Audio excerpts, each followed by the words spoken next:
Sorry, internet saya habis paketnya habis. Ada aja ya, Kak. Aduh, paketku habis. Ya udah, sekarang pakai pulsa udah. Nggak mau dipaketin dulu, Kak?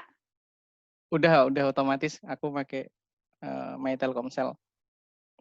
Oke. Di sesi ini sih, monggo Mbak Sun, aku ngikut. Kalau saya sih lebih tertarik ini ya, apa namanya, ngabisin door prize-nya ya.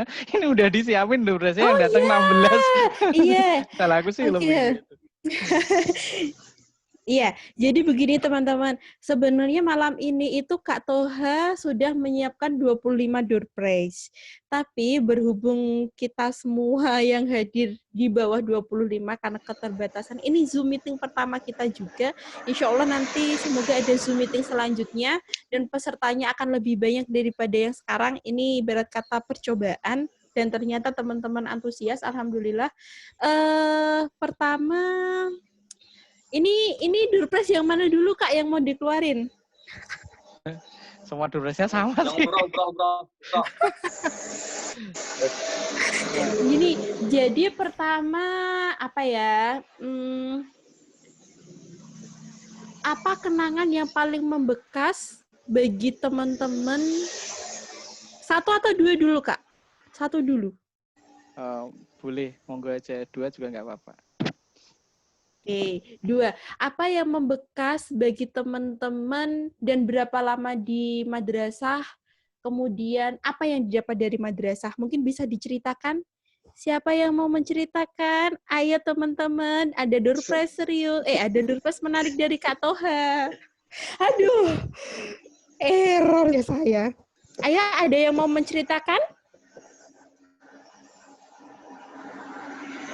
Tes. Yo, saya Zain dari Kalimantan. Videonya Mas Zain. Videonya dong. Masih gagap, belum bisa ini kayaknya. Masih nyoba-nyoba macet-macet. Join with Join apa? Yang dipacet ya, apa? Gambar shooting, Mas.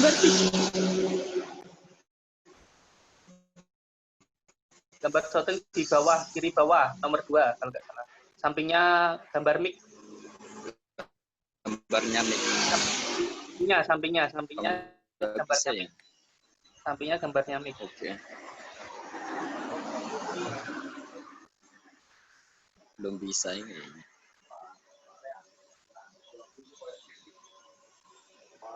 Tes. Iya. Ya. Nggak bisa kayaknya video.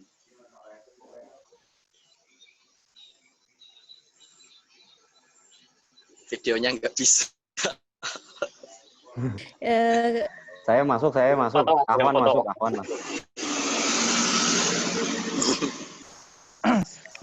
Mas Zain dulu nggak apa-apa, tanpa video nggak apa-apa. Jadi kayak dengerin Mas Ahwan mau radio. Iya. Siapa dulu ini Mbak Sun? Gimana Mas? Silakan siapa dulu, monggo. Mas Zain dulu deh. Mas Ahwan kan biasa menunggu. Ya. Sarkas lu.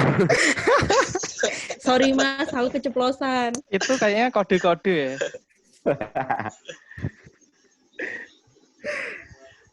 Monggo Mas Bisa Zain. dimulai lah. Bisa Mas monggo. Apa?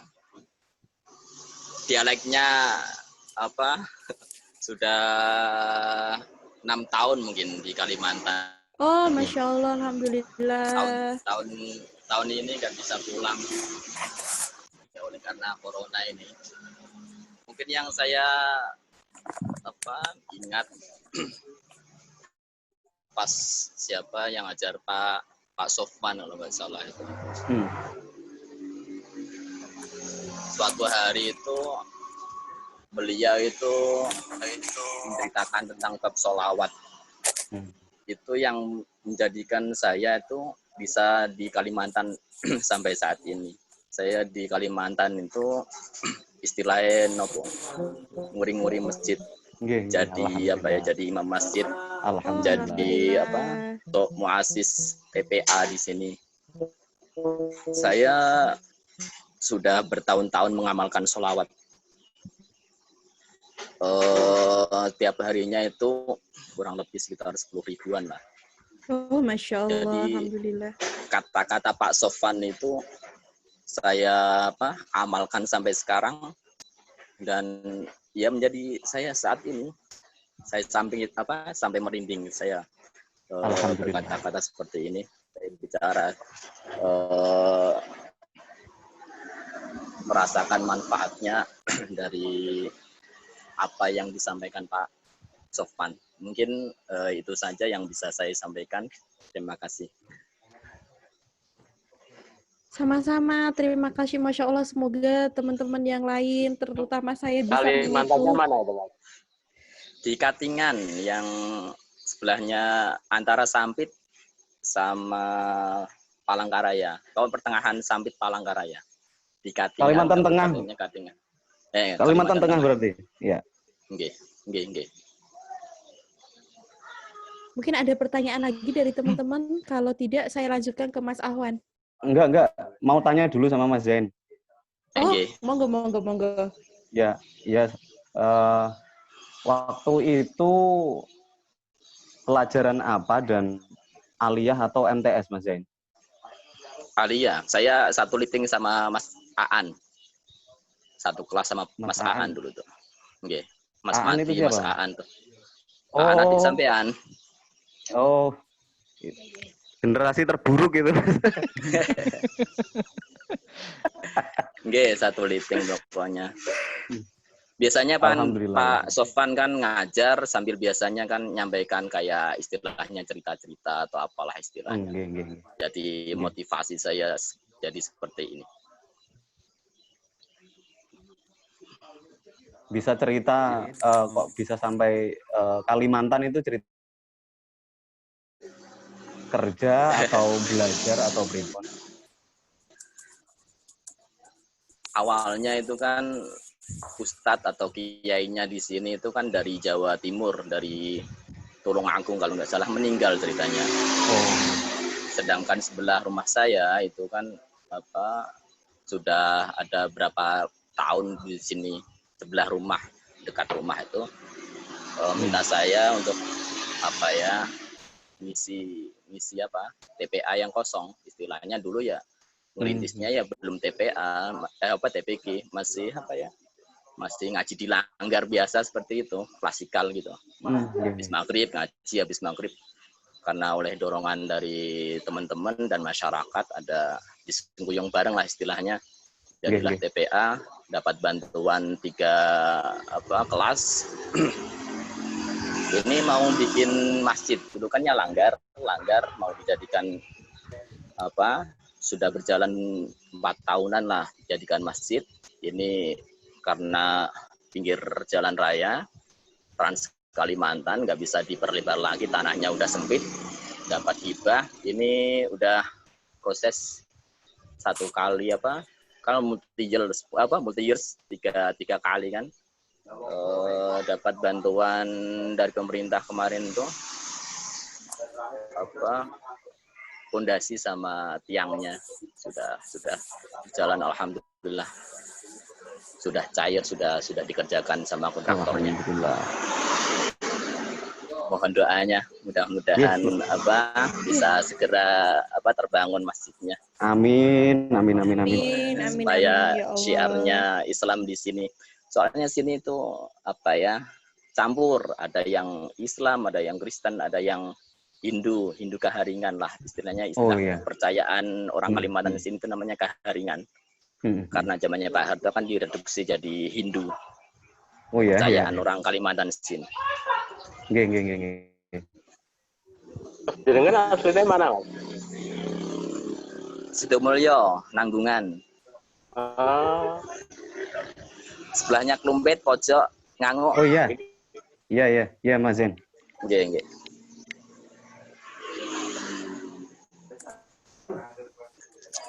Biasanya sing provokatornya provokatornya alumni 2007 dulu. Oh, Masya Allah. Saya jadi ingat Sahid ini, kemana orangnya ini, kemana rimbanya Nah, ini, Mas itu Sahid ini. biasanya sharing sama Mas Sahid tuh. Kalau ada mau ngadain reuni 2000 angkatan 2007. Mas Mati, Mas Sahid, Mas Aan, Kak Zen, nah itu. Mas Koko Mungkin juga yang ya. lain bisa cerita-cerita yang lain. Iya, saya mau cerita Mbak Sun. Monggo Mas. Oke, Mas Koko Assalamualaikum. Assalamualaikum warahmatullahi wabarakatuh semuanya. Waalaikumsalam warahmatullahi wabarakatuh. Sebelumnya saya juga atas nama saya yang belum berkeluarga, masih sendirian, mengucapkan minal aidin wal faizin, mohon maaf lahir batin Harus kepada banget seluruh curhat ya. sedulur-sedulur.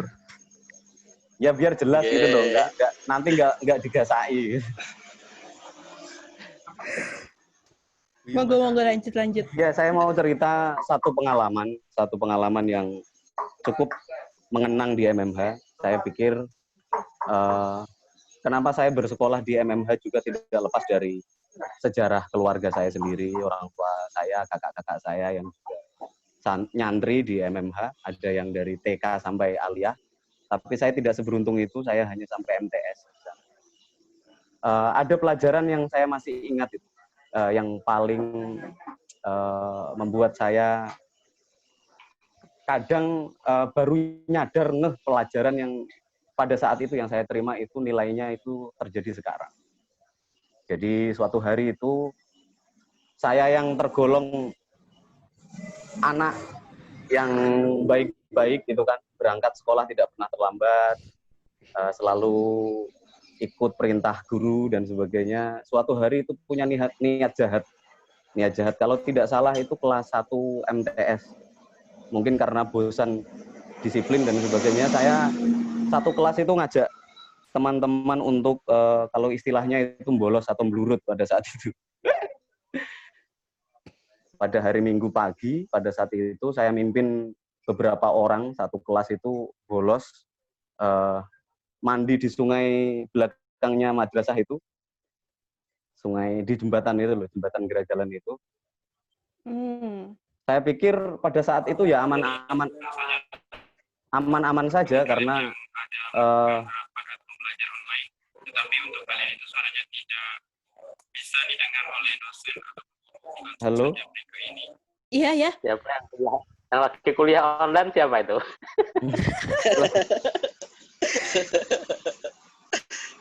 Gimana? Lanjut nggak? Lanjut. Monggo lanjut, Mas. Lah, mungkin pada saat itu yang cukup memberikan saya pelajaran adalah di MMH itu menanamkan nilai yang sangat egaliter, tidak membeda-bedakan, apalagi soal hukuman ya, karena pada saat itu ada teman saya yang lapor bahwa ini cowok-cowok di kelas 1A ini kok nggak ada semua, gimana? Ternyata ketahuan pada bolos. Saya pikir pada saat itu saya akan diistimewakan karena mbah saya, orang tua pada saat itu adalah salah satu pengurus. Beliau adalah almarhum Mbah Maskan pada saat itu. Saya pikir alah udah apa dihukum no, Pak. Ternyata saya hukumannya yang paling berat dan saya dihajar sendiri oleh almarhum pada saat itu karena mimpin teman-teman untuk bolos. Saya pikir akan lolos dari hukuman begitu, ternyata tidak. Nilai-nilai seperti itu yang saya ingat. Di MMH mengajarkan tidak pandang bulu, semua yang bersalah disikat, semua yang bersalah dihukum pada saat itu, dan akhirnya saya menganggap pelajaran-pelajaran yang seperti ini menjadi sesuatu yang sangat berharga hari ini untuk tidak membeda-bedakan siapapun dia. Saat di madrasah semuanya berposisi sebagai santri, sebagai murid yang harus mendapatkan hukuman yang sama seperti itu. Terima kasih, itu saja.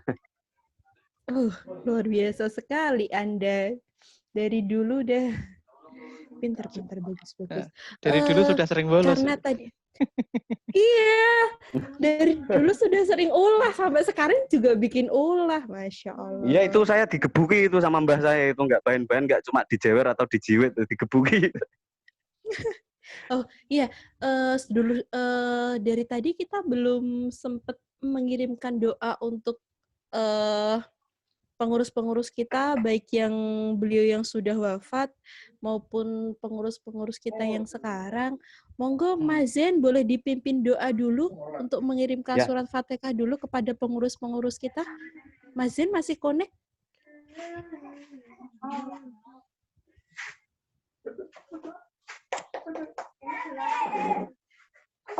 Mas Zen? Mbak Sun, kalau Mas Zen nggak connect ini Kang Ma'ruf udah gabung. Boleh? Oh iya, Kak Ma'ruf?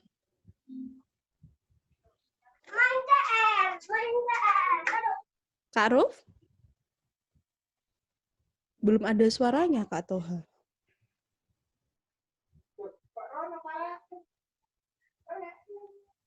Halo, Kak Ma'ruf? Halo, Kak Ma'ruf? Halo. Halo? Halo semuanya. Masih bisa Ya, sambung loh. Oh. Nah, gitu. Ini Mas Zen lagi ya? Mas Zen.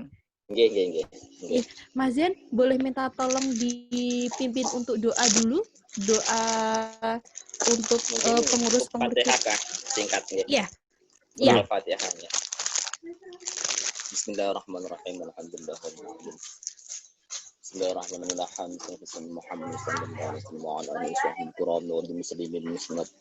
Amin. Ya muassis. Amin. Al-Fatihah. A'udzu billahi minasyaitonir rajim. Bismillahirrahmanirrahim. Iya, Terima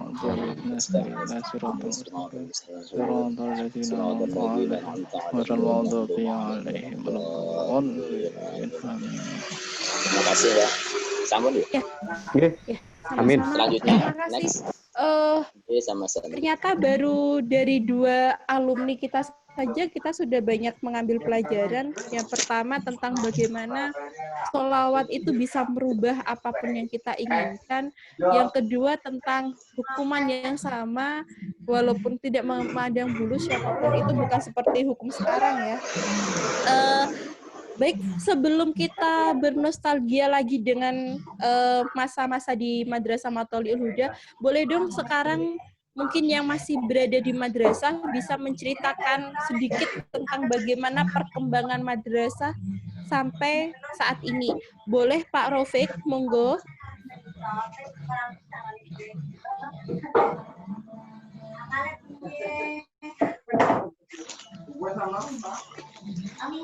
Pak Raufik,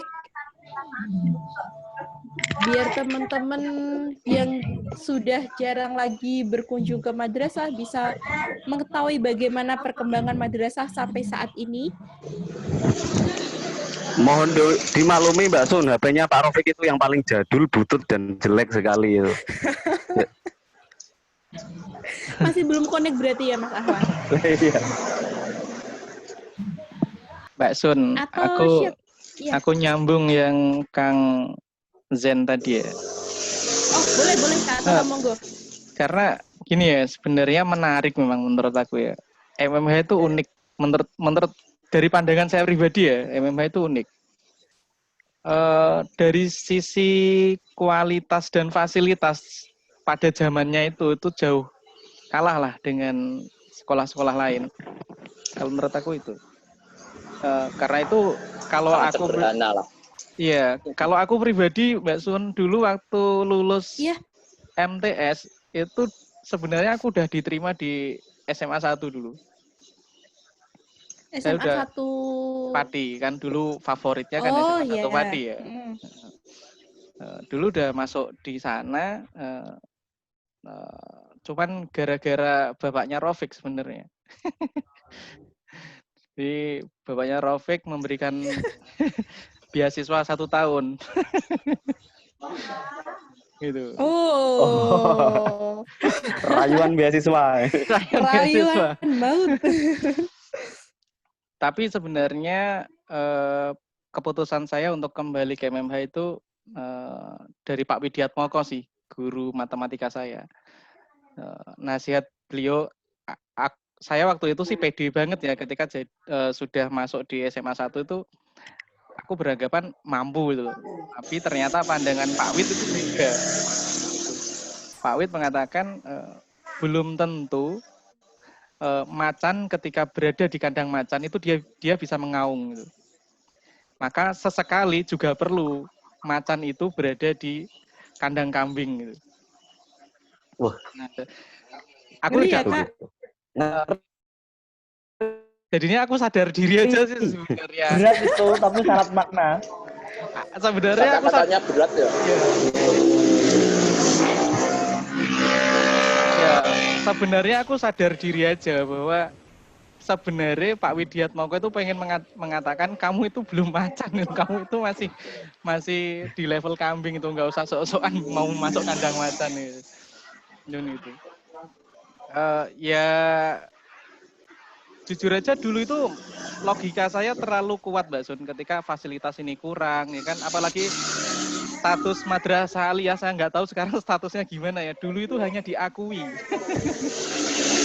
Sekarang sepertinya sudah akreditasi A ya Kak. Dulu nah itu saya nggak tahu. Udah akreditasi. Sudah A ya. Dulu waktu saya itu diakui dan angkatan saya itu belum dapat. Misalkan dulu Kang Kusan sudah terkenal gitu, mungkin apa namanya kita punya ini ya, punya di MMH juga bisa itu. Cuman kan Kusan kan belum muncul juga waktu itu gitu. Itu baru ketika yakin masuk ke MMH itu ketika Suat Madi juga ternyata tidak jodoh sekolah di Guyangan. Dia kan sempat di Guyangan 6 bulan 2 bulan kalau nggak salah. Ternyata nggak betah dan kembali lagi ke MMH. Sebenarnya penuh dengan keterpaksaan ya. Cuman ternyata yang memberikan inspirasi saya waktu itu adalah Kak Jumawi. Kak Jumawi itu tetangga saya yang kuliah di IAIN Sunan Ampel dan Bu siapa ya, dulu guru SKI sih, orang Kepoh Kencono. Bumus Ida. Bumus Ida dulu juga kan lulusan MMH juga dan dia bisa kuliah di negeri loh. Nah itu, dari sana aku berpikir juga mungkin masih ada kesempatan juga ketika di MMH. Cuman memang unik ya ketika kesini saya melihat alumni MMH itu kok dulu yang ya jujur aja aku sebenarnya underestimate ya, lulusan MMH itu added value-nya apa sih gitu.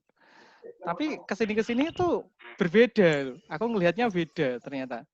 Saya kenal Kang Kusan itu waktu itu sebenarnya saya juga ikut Kang Jumawi ya ikut demo-demo, ikut LSM pertanian itu. Dari sana saya kenal Kang Kusen, akhirnya cukup dekat dengan Kang Kusen, terus pernah saya undang juga di acaranya anak-anak muda Jatilawang, waktu itu saya jadikan narasumber gitu. Terus kesini saya juga melihat anak-anak muda yang di masyarakat itu dia mempunyai nilai tersendiri. Maka aku punya kesimpulan sekarang, Mbak Sun, bahwa tidak ada satu sekolah pun yang bisa menjamin masa depan anak didiknya. Itu kesimpulanku sekarang. Jadi tidak ada satu sekolah pun yang bisa menjamin masa depan anak didiknya. Kelebihannya MMH menurut saya itu bukan fasilitas, bukan apanya, tapi keberkahannya. Itu. Jadi memang bekal yang diberikan MMH itu kayaknya tidak banyak sih ya. Aku ngerasa aja sebenarnya sedikit sebenarnya bekal yang diberikan MMH itu. Tapi memotivasi kita untuk belajar loh. Kita dulu dikasih beban 30% umum, 70% umum, 30% salaf ya. Begitu beratnya, tapi ketika di umum itu ketika belajar kita ringan sekali itu. Ringan sekali karena kita sudah punya platformnya, punya dasarnya itu. Jadi untuk ngegas ngikutin teman-teman yang dari umum pun nggak ketinggalan. Nah itu menurut saya itu karena keberkahan dari muasis MMH. Karena itu saja secara logika itu MMH sebenarnya nggak menarik. Untuk sekolah di MMH itu nggak menarik, jujur aja sebenarnya. Sekolah di MMH itu nggak menarik sekali. Apa coba? Gitu, itu. Tapi ya setelah kesini itu ya aku sadar Fatia bisa jadi dosen ya kan.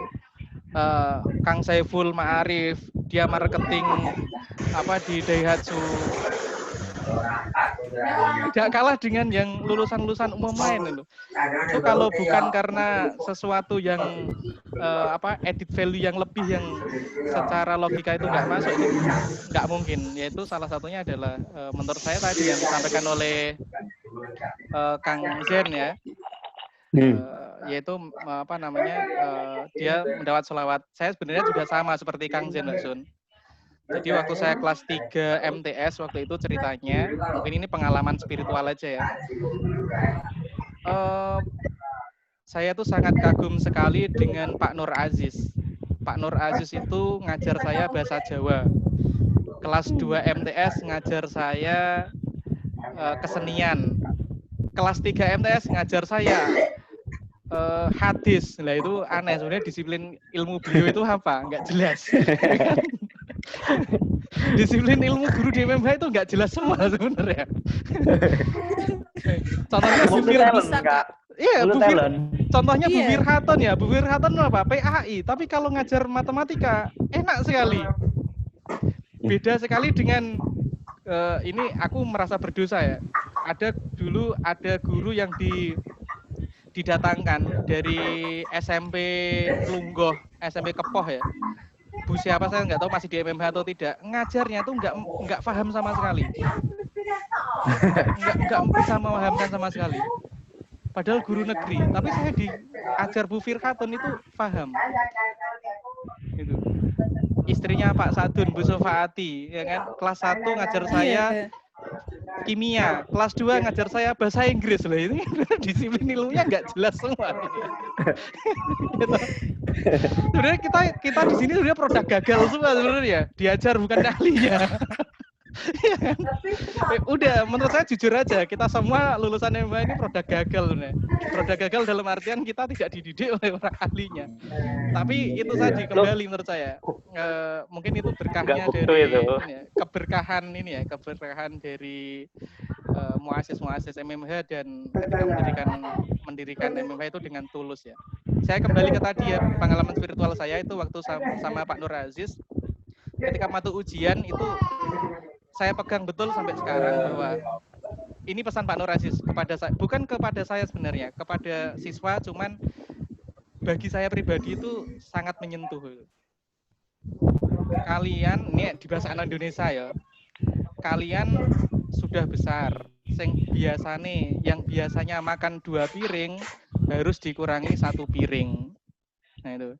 Yang biasanya tidurnya itu 8 jam harus dikurangi 4 jam.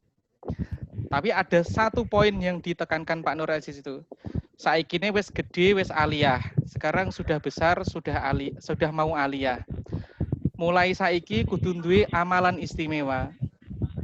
Mulai detik ini harus punya amalan istimewa. Terserah sing bisane sholawat, sing bisane ngaji Quran. Tetapi kudu ditetapkan terus sampai nanti dibawa ketika mati. Bisa dicek ke Pak Nur Aziz, itu menyampaikan ke saya, beliau sampai sekarang, waktu itu ya saya kelas 3, itu sudah mendawamkan untuk membaca Al-Quran setiap habis subuh. Saya tidak tahu sekarang apakah beliau masih istiqomah atau tidak, saya nggak pernah ngecek ya. Tapi waktu itu beliau bilang seperti itu. Dan dia mengatakan selalu ada keajaiban-keajaiban yang beliau dapati. Dan betul Mbak Sun, akhirnya saya memilih juga salah satu amalan istimewa yang saya dawamkan juga itu. Dan menurut saya keberkahannya itu selain dari ilmu berkah dari MMH itu sendiri, juga petuah-petuah dari sesepuh MMH yang ternyata itu saya rasakan. Jadi waktu itu saya mendawamkan ketika habis Asyar itu saya mendawamkan Al-Waqiah. Terus tanpa putus sampai kuliah, sampai kerja, sekarang dangtek. Itu Kalah sama callingan meeting ya, Kak. ya ini perlu saya berbagi. Tapi alhamdulillah sampai sekarang ini sekedar sharing aja ya. Saya yakin Mbak Fatia ya, yang lain Bowo, aku yakin mereka punya amalan istimewa. Nggak yakin kalau tidak. Mas Zen pasti punya. Nggak mungkin kalau nggak. Karena saya yakin betul lulusan MBA itu produk gagal. Kalau sampai bisa main Zoom itu pasti ada amalan istimewanya. Itu pasti istimewanya. Ya. Saya itu alhamdulillah sampai sekarang Mbak Sun doa Nur Buah itu sehabis sholat fardu tidak pernah saya tinggalkan. Dan semoga aja saya bawa sampai mati nanti, walaupun al-waqiahnya agak anu ya, nanti saya coba dawamkan lagi. Dan itu sedikit pengalaman ya. Kalah sama Tajet. Tajet ini gimana closing nggak bulan ini? Itu pengalaman saya Mbak Sun ya. Saya meyakini betul bahwa saya merasa apa yang saya rasakan ya, lebih baik saya salah berada di jalan yang benar daripada saya benar berada di jalan yang salah. Dan ketika saya waktu itu tidak jadi melanjutkan sekolah di SMA 1 waktu itu ya, saya rasa saya waktu itu memilih pilihan yang salah, yaitu masuk MMH yang fasilitasnya sangat minim, statusnya diakui, tapi ternyata saya berada di jalan yang benar. Mungkin itu Pak Sun. Iya, terus tambahan Mas Toha, kalau nggak di MMH mungkin sampean jadi PKS mungkin.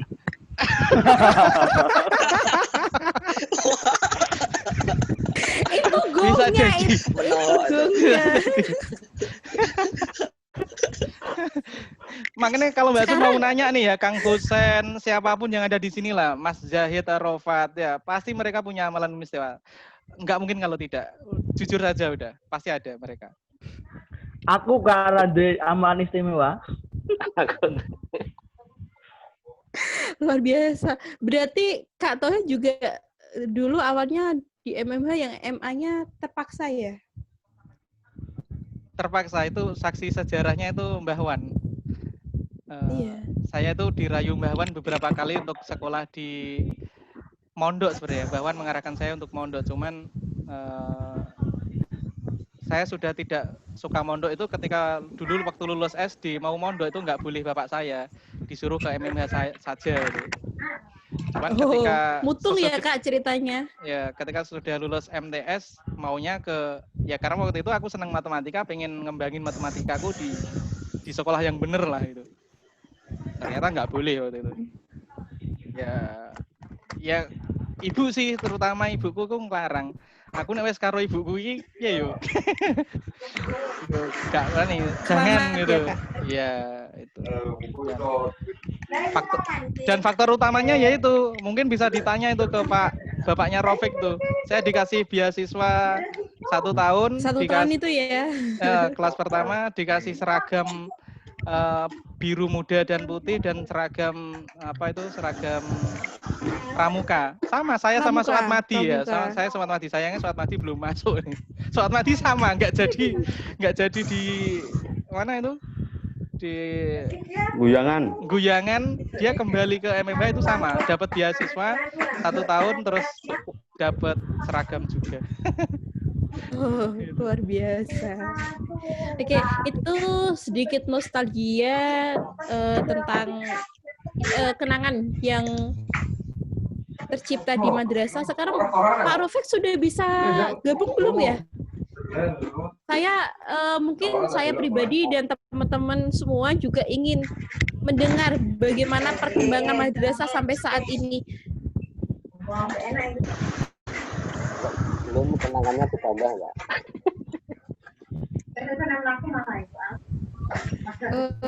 Pak Rofik atau Pak Bibi mungkin bisa menceritakan karena Pak Rofik tidak bisa connect atau entah gimana.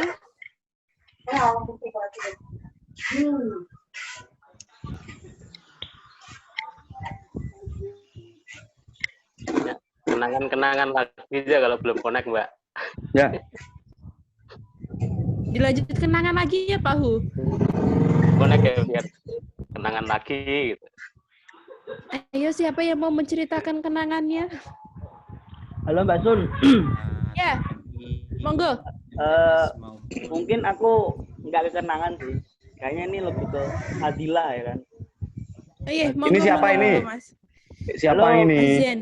Kalau Mas saya Zen ini kayak. saya Busro. Busro ya siapa? Oh, Iya. Oh, Alumni oke. termuda nih kayaknya. Iya. Yang ikut join. Lihat dirimu. Gimana Dek Busro? Siapkan Jadi sepeda ini, motor ya ketika di kamu- Jogja. Di Jogjanya tinggal di mana? Saya di Sturan, Pak. Oh, Sturan. Ya. Iya. Kebetulan Saya udah sering lama. Saya sering Di mana, Pak? di sampingnya UIN di Mokordo. Oh, iya. Ya nanti kalau ke Jogja kabar-kabar aja Pak Hu, nanti ngopi bareng. Oh, siap, nggih. Nanti tak traktir kopi wis. Cocok. Oh, mantap. lanjut, Mas Busro lanjut. Jadi Ayo, ini, silakan. sedikit pengalaman sih. Mungkin Kak Toha juga udah tahu. Ya ini mungkin fadilah atau berkahnya sekolah di MMA ya. Jadi saya di Jogja ini bisa dibilang jauh dari lingkungan santri, maksudnya jauh dari lingkungan agamis lah. Karena mungkin pertama sekolah saya itu kan sekolah pariwisata gitu loh. Sekolah apa? Ya sekolah pariwisata. Maksudnya yang jauh dari ya agamis dan yang lain-lain itu mungkin materi nomor 2 lah. Nah, secara otomatis lingkungan saya juga di sini itu ya sudah bisa dibilang kelihatan gitu loh, mana yang putih, mana yang hitam itu kelihatan. Ditambah lagi saya dari awal di sini itu sudah langsung terjun kerja gitu loh. Kebetulan kerja saya di hotel juga, dan mau nggak mau harus bersinggungan dengan ya yang namanya bar, diskotik, klub kayak gitu. Sudah biasa lah gitu. Nah, Kalau gitu traktirnya jangan ngopi lah besok itu. gimana Pak? Kalau gitu traktirnya ya nggak ngopi lah, masa ngopi. Enggak, tapi dari situ mungkin petualangan hidup saya ya Pak, dan juga teman-teman petualangan hidup saya yang memang harus saya lalui juga sih. Ya mungkin saya salah satu di antara teman-teman MMA yang memutuskan untuk memilih jurusan pariwisata ya kan, yang mungkin tidak terbayang sebelumnya, karena bisa dibilang saya juga di jurusan ini sebenarnya Halal bihalal. agak kepaksa juga gitu, karena ya wis lah nggak ada jurusan yang lain yang mau nerima kok gitu, karena saya 2 tahun coba di UGM, UNY, UPN itu nggak ada yang menerima, dan saya salah satu orang yang pokok nggak mau, kalau nggak di Jogja nggak usah kuliah mending kayak gitu. Oh, gitu. Karena saya punya visi besar sih sebenarnya, yang kayaknya kalau nggak di Jogja nggak mungkin terwujud gitu. Dan akhirnya singkat cerita saya masuklah di sekolah pariwisata itu, dan memang pelajaran terus tata kelola kehidupan itu berubah drastis. Awalnya yang di sekolah di MMA itu yang kita pelajari adalah kayak salaf, terus banyakan ilmu agama lah ya kan. Itu berubah drastis di waktu kuliah. Nah, waktu kuliah itu yang kita pelajarin itu ya tentang pelayanan, terus tentang masak-memasak, tentang cara menghidangkan minuman itu seperti apa, terus penggunaan piring dan tata gunanya itu seperti apa. Nah, singkat cerita, karena saya nggak punya background di pariwisata, mau nggak mau kan harus tetap adaptasi. Akhirnya saya terjun kerja, ya apapun itulah kerjaannya. Saya awal kerja di sebuah hotel, salah satu hotel bintang 5 di Jogja. Saya jadi seorang tukang cuci piring awalnya. Dari situ saya dapat ilmu banyak, terus mulai berkembang. Saya naik jadi seorang waiter. Nah, jadi seorang waiter ini kan ketika kita mau menghidangkan makanan kan kita harus quality control nih. Kita harus ngecek makanan. Mencoba ngicipin. Ya, ngicipin. Nah, kebetulan waktu itu ada kayak gala dinner gitu kan ya. Waktu Imlek. Itu kebetulan tamunya dari Hong Kong, dari Korea, dari China gitu, orang-orang Cina lah. Nah, di situ ada makanan babi. Jadi babi guling itu utuh, terus kita yang nge-serve, kita yang motongin satu-satu, harus nge-serve satu-satu. Nah, itu. Nah, dari situ mungkin Nurani pertama sih bilang enggak ya. Waduh, masa harus ngidengin babi sih gitu. Kamu ngicipin enggak itu? Ya mau nggak mau karena kan kita quality control kan. Kata manajer saya, Gus kamu harus ngicipin itu. Lah kok saya harus ngicipin Pak? Bukannya udah diizin dari kitchen kan. Lah ini kan kamu yang mastiin ada racunnya enggak. Ya udah mau nggak mau kita icipin, oke lah. 1 kali itu. Nah, kita hidangin dan semua orang ya lahap gitu. Nah, singkat cerita itu sudah selesai dan ya ada sisa makanan sama sisa minuman. Nah, kalau makan babi itu kan paling enak sama minum wine. Nah, kebetulan sisa.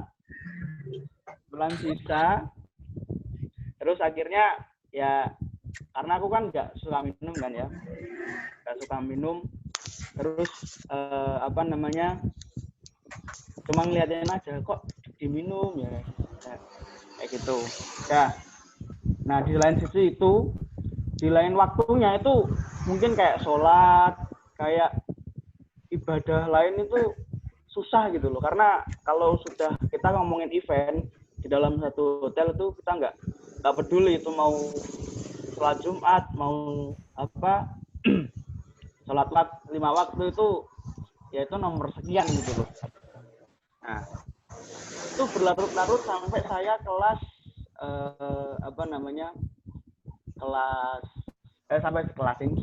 semester 2 ya kurang lebih 1,5 tahun lah saya kayak gitu pindah-pindah hotel dan ya karena lingkup saya seperti itu ya mau nggak mau gitu loh.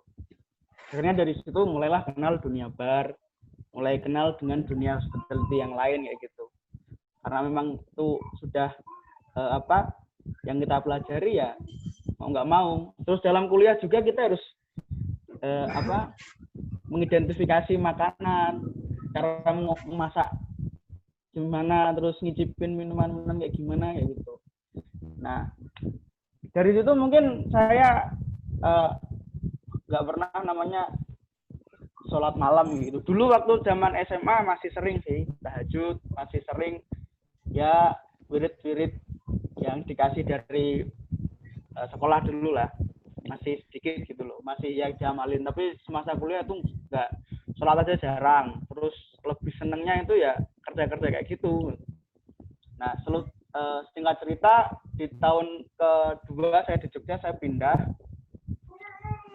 jadi barista nih, pelacak kopi. Nah, dari situ kan kita juga harus belajar lagi kan, belajar lagi mengenal dunia kopi seperti apa, dunia kayak gini gimana, dan mau nggak mau ya harus ngicip sih.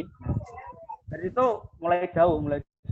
Nah, kan saya di tahun 2018 itu mulai merintis usaha karena sejujurnya batin saya tuh berontak gitu loh. Merintis usaha dan ya alhamdulillah usahanya itu oke sih, ya berjalan mau 2 tahun lah. Tapi di lain sisi karir bagus, usaha bagus, pekerjaan dapat terus, uang ada, tapi waktu untuk beribadah itu kurang gitu loh. Beribadah itu kurang. Itu berlangsung 2 tahun dan itu enggak di tahun 2019 sih itu karir mulai merosot, tiba-tiba umat terus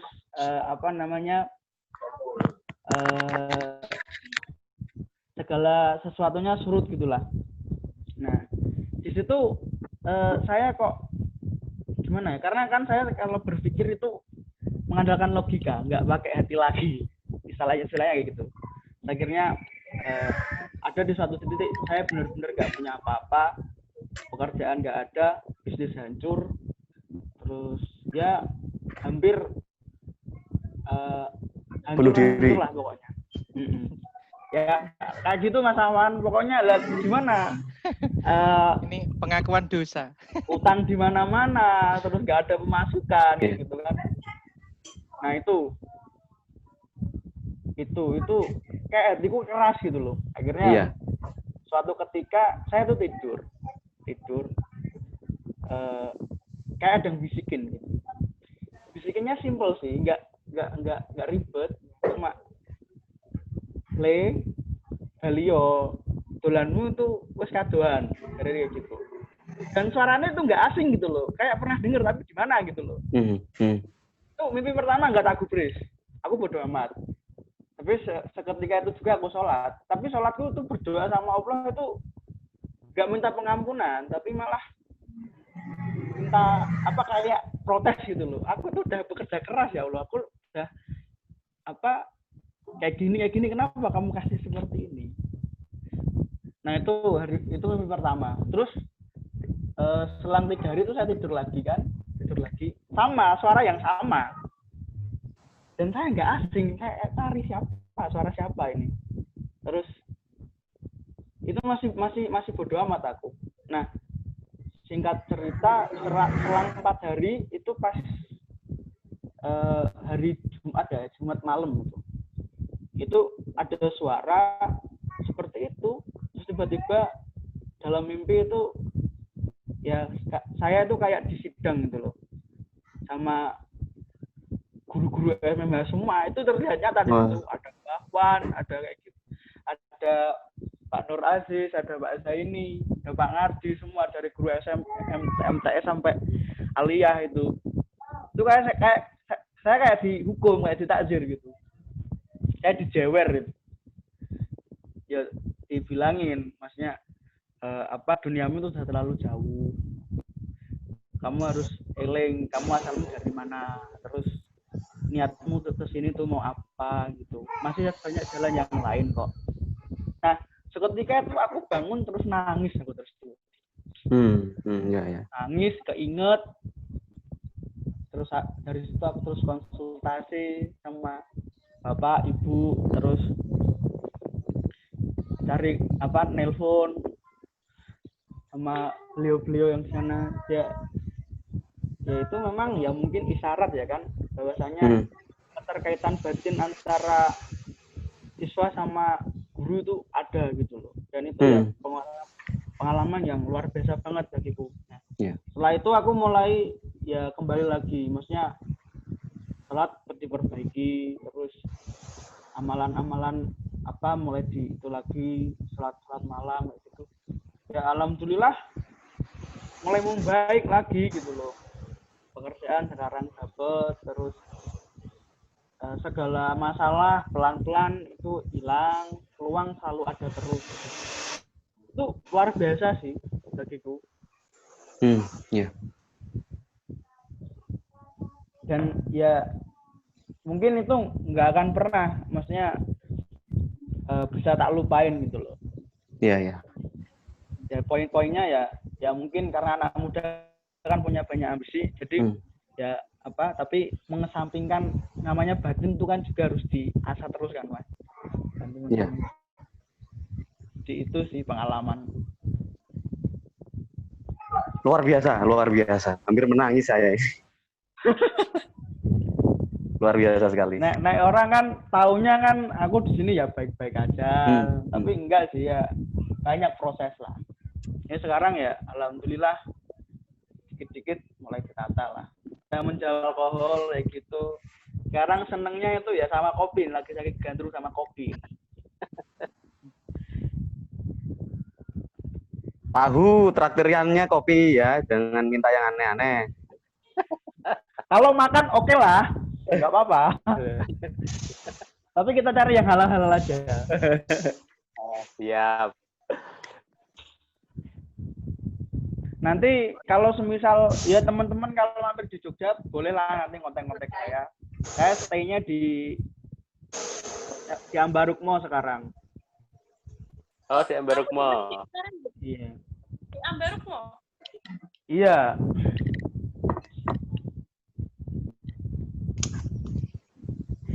Ya teman di Hotelnya sini saya larang, kalau di Des. Jogja nggak tahu nggak itu. Itu penasihat saya itu, Pak. Yang terakhir aku ke Jogja itu kamu belum di Ambarukmo atau? Belum, aku masih di Ayarta Hotel itu waktu itu. Ya teman-teman bagi yang mau piknik ke Jogja, di Busro kan bisa menyediakan apapun. Jam 12 malam ditelepon suruh nganter motor aja diantar kan. Oh tenang, kalau butuh jasa pelayanan, butuh motor, butuh apa, siap disupport. Penginapan juga nanti cariin nanti gampang. Apaan? Oke, di Busro cukup atau ada yang lagi? Mbak-mbak itu loh, mbak-mbak. Aku mau Iya. tanya dong Mbak Sun, mau tanya. Boleh. Itu Ya, Mbak. aku dulu punya guru kakak adik Bu Atun dan Bu Sopo ya, aku lupa namanya orang anu. Iku masih ngajar nggak ya? Dulu guru ekonomi sih. Orang Ngobongan ya, Mas? Orang Toha? Ngobongan betul ya. Masih ngajar nggak itu? Enggak, udah enggak kayaknya. Oh, udah nggak. Siapa ya? Bu Milah sama Bu siapa yang satu Butun itu ya? Ah, Bu Atun. Itu Iya. Bu Atun itu pernah dibully sama teman-temannya Bowo dan kroni-kroninya. Kalau enggak angkatannya Bowo atau angkatannya Rofik ya itu dibully habis-habisan itu. Itu karena kalau dia ngajar kan selalu kata walaupun itu.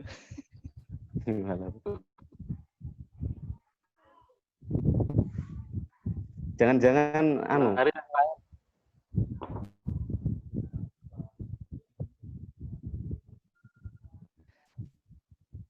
Tapi Lanjut. yang paling berdosa kan angkatan saya Kang Ahwan dan teman-teman. Dulu ada guru kimia. Dulu kan saya diajar Pak Narto sebentar ya, mungkin 3 bulan. Terus ada guru kimia baru, orang Jakenan, ngajar ke kelas IPA. Baru 1 bulan mungkin, terus mengundurkan diri, nggak masuk lagi. Kita satu kelas dihukum sama Pak Abdul Aziz, dimarah-marahi sama Pak Abdul Aziz. Sayangnya Pak Abdul Aziz nggak datang ya, Pak Abdul Aziz datang nih, waduh. Ini anak-anak kalian kurang ajar katanya. Mbak apain itu, Itu salahnya Suat Madi itu soalnya. Dia Suat Madi kan cukup pinter di kimia. Dia nanya kimia, gurunya nggak bisa jawab.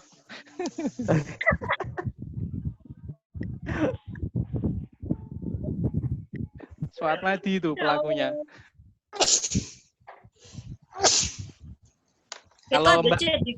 Kalau Mbak Fatia sih kayaknya pengalamannya sih sama Pak Didi kayaknya. Dulu, Masya Allah. Iya. Dulu pasti mantannya Pak Didi dia. Pak Didi fisika, Kak. Iya, Kak Didi fisika. Makanya Fatia pinter ya gara-gara cedak karo Pak Didi. Bukan Mas, bukan. Saya dulu tuh sukanya kimia sama Pak Juremi. Pak Juremi. Ini masuknya malah fisika, nggak tahu itu. Tak kira hasil didikan Pak Didi. Bukan. Tapi kenapa ketika mendengar kata Pak Didi kok dirimu langsung ketawa? Enggak ketawa, pengen ketawa aja udah. Pasti Mbak Fatia ada pengalaman utuh dengan Pak Didi ini. Pengalaman apa ya, biasa aja sih, nggak ada yang spesial gitu.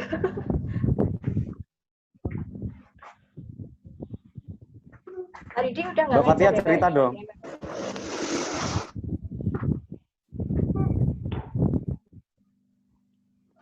Mbak Fatia cerita apa gitu? Cerita apa? Pendengar sejati aja, Mas. silakan yang lain kalau mau bercerita. Yang adik-adik yang masih unyu-unyu, De Fitri, Safitri, nyambung. Ini apa Imam Wibowo sama Kang Bendot ini soulmate ini dulu. Nah itu silakan suruh cerita Mas. Imam, Masuk, monitor. masuk. Masih inget nggak Iya, yang kita silakan. yang waktu kita mau les, tapi ruangannya mau diubar-ubar sama Pak Ali. Ya.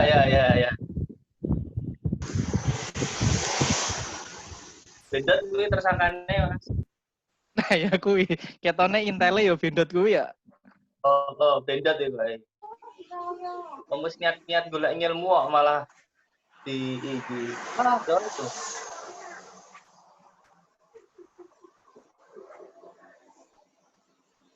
Bendot dia kok gak krungu suarane.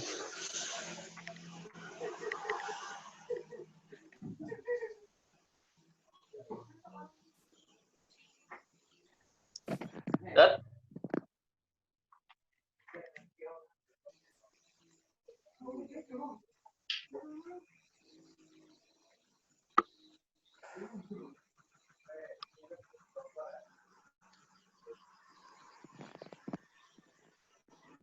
Ayo Mam, dirimu kenapa bisa nyasar di MMH kok bisa sampai Ali ya? Padahal seniormu sekeluarga nggak ono sing ke MMH kan?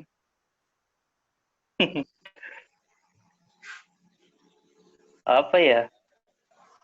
Ya kalau dulu itu kalau saya itu gur manut-manut bae sih. Koncone nang ndi, melu nang ndi. Dan memang yang paling apa namanya? Yang dulu itu kan yang teman-teman yang ibaratnya yang paling sekolah-sekolah yang ibaratnya dengan standar ekonomi ya ini ya, ukuran ekonomi itu adalah salah satunya adalah MMH jujur maksudnya dengan dari ekonomi yang masuk di semua kalangan dan hasil masyarakat itu adalah jadi mungkin salah satu yang membuat ibu ya saya juga sama seperti Mas To kalau misalnya ibu wis kepiye ya wis ibaratnya serano surat istikharah ibaratnya lah. Meskipun ayah saya kan memang dekat dengan orang-orang berilmu dan berpangkat di desa. Jadi kan pasti mengarahnya ke umum. Namun karena ibu ya lebih wis pokoknya kancane melu rono ya wis aku juga tidak pertimbangan. Asal mangkat baik bismillah.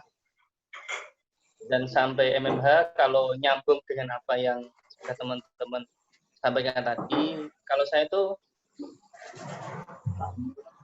jelas ya paling sama beda tuh apa ya, karena dulu itu kan OSIS dan OSISnya itu OSIS gadungan ya ibaratnya. Jadi guru kerjaan ini guru sementing males ngrungokke apa ngrungokke pelajaran metu wae. Iki nganu iki. Maksudnya digo modus iki, iya Kak? Maksudnya digo modus tok iki. Bu izin untuk kegiatan padahal kerana. Iya, kerana blas ibaratnya anggere males wis metu wae gitu. Kayak anu sih. Namun disitulah apa ya, saya juga menemukan ini sih apa dari teman-teman dari beberapa yang dari OSIS itu yang saya lumayan bisa mengenal Bapak Ibu guru. Dan mulai dari dulu pembina OSIS saya kan Pak Amim, mulai dari pekerjaan sekolah, akreditasi, Bendot dan teman-teman, saya dan teman-teman lah, berarti saya dan teman-teman itu ya, yang membantu pelaksanaan akreditasi pertama, kalau tidak salah. Karena dekat sampai guru, mangan saat sisane. Jadi saya dulu itu saya sama teman-teman itu ada kebiasaan buruk, tapi sekali lagi aku karena yakin berkahi. Jadi setiap selepas sekolah, saya dan teman-teman itu selalu nyabotase kantor untuk mencari makan siang, serius, untuk mencari makan siang. Seanaknya kalau dulu kan Mbak Hadi masih sering memberikan makan, jatah makan untuk guru, untuk pegawai lainnya, dan itu biasanya makan di kantor yang dulu itu gedung inilah belakangnya TUMTS. Belakangnya TUMTS sekarang, kalau nggak salah. Nah, itu sering mangan.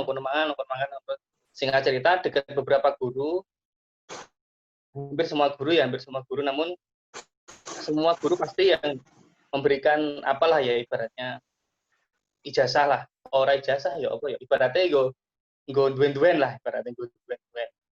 Namun gandeng aku ya wonge wis cekele, pas-pasan pikirannya, sehingga hanya bukan satu, tapi salah satu yang saya mantepi adalah Fatihah ya. Salah satu yang saya mantepi adalah Fatihah. Jadi itulah yang sampai saat ini saya amalkan, dan beberapa pesan yang disampaikan oleh guru-guru ketika saya sowan ke beliau, sampai ketika saya pulang sowan ke Pak Sakdun, ke Pak Abdul ke yang lainnya, itu juga yang paling diingat ya, jangan sampai putus Fatihah. Fatihah itu ya diberikan ke sopo wae, maksudnya nong jari ini sih nong saya boleh, saya itu juga oke, ke yang lainnya juga oke. Dan ya mungkin karena itu saya meyakini, sehingga meskipun saya jurusan IPA masuk di ekonomi, sampai hari ini yo isih urip dengan harusnya apa namanya, dia ibaratnya salah lah di jurusan yang salah. Tapi ya itu tidak bisa diceritakan tidak bisa ditulis dengan kalimat yang lebih panjang, karena berkahi ini memang yo ngono kuwi lah ibaratnya. Dan saya yakin teman-teman itu pasti ada sisi-sisi di mana teman-teman bisa menikmati itu, baik itu yang sudah dinikmati ataupun besok yang akan menikmati. Saya yakinlah dari sisi MMA, dan sangat berkesan sekali. Mulai dari pengalaman, apalagi di orang-orang perantauan ya. Orang-orang perantauan itu yakin, Mbok, kalau sekarang itu nek seumpama bisa mengembalikan waktu, pengen sinau tenanan ketika diberikan pelajaran salah. Itu karena ketika di perantauan itu ya mungkin teman-teman, kalau saya pulang ke Jatilawang itu wis yo padha wae, berarti wis yo ngono kae, yo bisa apa namanya, yo sering berjanjian, sering tahlilan dan lain sebagainya lah. Tapi kalau saya di sini berarti yang sudah banyak multicultural dan multi tafsir, multi pendapat gitu, sehingga kalau tidak ada bekal dari situ ya mungkin akan berbeda cerita gitu, Dan saya bersyukurnya adalah ketika belajar di MMA itu, yaitu meskipun rapat tak ngrungokke, ketika diajari hadis, diajari nahwu, diajari usul fikih dan lain sebagainya, balago itu, tapi ilmu-ilmu itulah yang sampai hari ini itu bisa menjaga saya secara pribadi. Meskipun aku kurang ngerti maksudnya ilmu dari situ nggak tahu, tapi saya meyakini dari ilmu-ilmu itu bisa menjaga saya sampai hari ini. Yang bisa menemani di setiap perantauan saya. Dan ketika ono waktu kanggo balik, ya saya juga pengen belajar lagi. Belajar ilmu-ilmu itu terutama biar bisa semakin manfaatkan sih. Ya. Itu kayaknya ya. Jadi nek rasane meh ora Bali ki yo. Tapi saya dulu itu saya dipesan ini ya. Jadi karena saya juga Mas Bendo itu masih saksinya ketika dulu salah satu guru yang saya paling dekat adalah Bu Faati sama Pak Sadun. Salah satu yang dan beliau menyampaikan ke saya ketika beliau selepas umroh kedua kalau nggak salah. Saya sama Bendot nggak sengaja mampir, itu nggak ada niatan, tapi selepas nyetak sertifikat ke rumahnya Mas Robek, sertifikat apa kayak Dot ya? Sertifikat. Pokoknya kita mengadakan acara, terus nggak sengaja mampir ke rumahnya Pak Sadun, di situ beliau bercerita, beliau memberikan masukan, beliau memberikan lebih banyak bercerita lah, dan salah satu yang beliau sampaikan ke kami adalah kowe iki wis ra diterima nang MH. Wis mantap kan lho.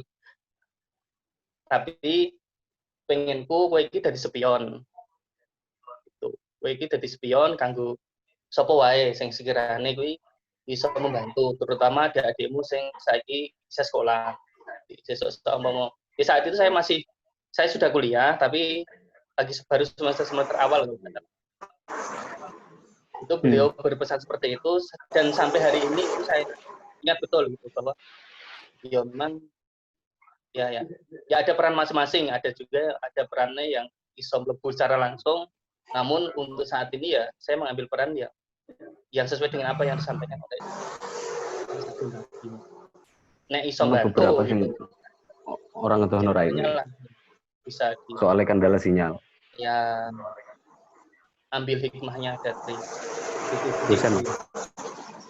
Dan karena Fatihahku yang menurutku jadi banyak hal-hal yang tidak terduga lah, banyak hal yang tidak terduga yang berurusan dengan pribadi, berurusan dengan pekerjaan, itu sangat banyak sekali, luar biasa lah pokoknya guru-guru top tenan. Itu sih. Ini Bendot nih wis saksi hidup nek Bendot iki. Kang Akhwan, aku ikut nyambung Bowo ya. Iya, silakan mungkin. Aku mau jujur Kang Akhwan, karena tadi Busra sudah melakukan pengakuan dosa, aku juga mau melakukan pengakuan dosa juga. Sebenarnya bukan pengakuan dosa, aku dosanya teman-teman. Sebenarnya teman-teman angkatan saya Kang Akhwan, ya. Teman-teman angkatan saya ini Mas Habibi sebagai pengurus ada juga, tapi ini ngobrol-ngobrol aja. Teman-teman angkatan saya itu banyak yang kecewa sebenarnya dengan MMH. Kecewanya kenapa? Angkatan-angkatan saya itu saya katakan angkatan-angkatan berlian lah. Gitu. Murjito, ada Zuni, ada itu menurut saya angkatan-angkatan yang terbaik. Kalau Bowo tadi mengatakan dekat sama Pak Sadun juga sama sebenarnya Mas Bowo. Kita waktu ujian ke UNES ya, kita itu nggak belajar. Nggawane apa? Uyah saka Pak Sadun. Uyah saka Pak Sadun. Masih ingat aku disangoni uyah deh Pak Sadun. Waktu mau ujian SPMU ya. Fatia muncul wajahnya udah katanya digawoni uyah juga gitu ya.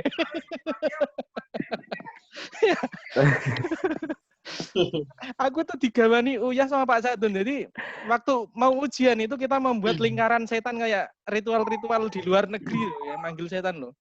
Ngumpul berempat, aku, Zuni, Ita, Murjito, Uyae di sok tengah, terus kita berdoa, kirim-kirim Fatihah ya ala-ala santri. Jadi lihat orang mahasiswa yang masak bodoh ya, melakukan ritual itu. Tapi modelnya Al-Fatihah dan Uya kan nggak masuk akal sebenarnya.